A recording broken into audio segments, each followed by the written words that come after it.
So ఈరోజు young India skills university ఒక ప్రత్యేకమైన పర్పస్కు మనం పెట్టుకున్నాం, దాన్ని ముందుకు తీసుకెళ్లాల్సిన అవసరం. అదేవిధంగా స్పోర్ట్స్, మన ఒలింపిక్స్ చూసినాం, గోల్డ్ మెడల్లో గుణసున్నా.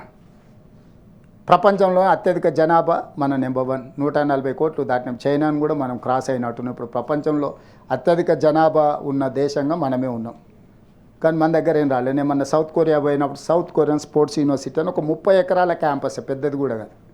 ఆ దేశానికి 32 మెడల్స్ ఒలింపిక్స్లో వస్తే 16 మెడల్స్ ఆ యూనివర్సిటీకి వచ్చినాయి. 16 మెడల్స్లలో ఒక అమ్మాయి 3 గోల్డ్ మెడల్స్ సాధించింది. ఆర్చరీలో ఒక అమ్మాయి, ఆ యూనివర్సిటీలో చదువుకునే ఒక అమ్మాయి ఒలింపిక్స్లో 3 గోల్డ్ మెడల్స్ సాధించింది. నిజంగా మనం వాళ్ళ నుంచి స్ఫూర్తి పొందాల్సిన అవసరం ఉంది. మనం 140 కోట్ల జనాభా ఉండి ఒక్క గోల్డ్ మెడల్ సాధించలేని భారతదేశం సౌత్ కొరియాలో ఒక అమ్మాయి సాధించిన 3 గోల్డ్ మెడల్స్ని చూసిన తర్వాత ఎక్కడో ఒక దగ్గర స్ఫూర్తి పొందాలి. ఆ స్ఫూర్తి నుంచి మన నిర్ణయాలలో మార్పు రావాలి.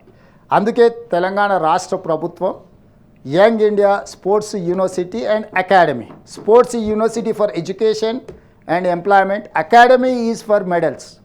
సో ఈ దేశంలో ఏ క్రీడాకారులనైనా గ్రామీణ ప్రాంతాలలో ఉండే మట్టిలో మాణిక్యాలను వెలికి తీసి, ఒక పీటీ ఉషా అయినా కర్ణ మల్లేశ్వరి అయినా ఇట్లాంటి వాళ్ళందరూ గ్రామీణ ప్రాంతాలలో నుంచి వచ్చిన క్రీడాకారిణులు, వాళ్ళు రాణించడం వల్ల దేశానికి కొంత గౌరవం పెరిగింది.